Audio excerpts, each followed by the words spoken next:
The skies won't be showing New Yorkers much love this Valentine's Day, as the region gets pelted with a wintry mix of snow, sleet and freezing rain. Starting Saturday afternoon, the messy mixed precipitation will start falling in a storm that will continue through late morning on Sunday.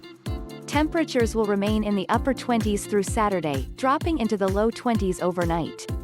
The area might not get more than a coating or an inch of snow, but drivers and walkers can expect roads and sidewalks to be slick, said Dan Pydanowski, a senior meteorologist with AccuWeather. The odd combination of rain and below freezing temperatures is coming because there's a pocket of warmer air between the ground and the clouds, Pydanowski said. What really matters in terms of precipitation type is not just the surface temperature, but also what's going on above your head, well up in the atmosphere, he explained.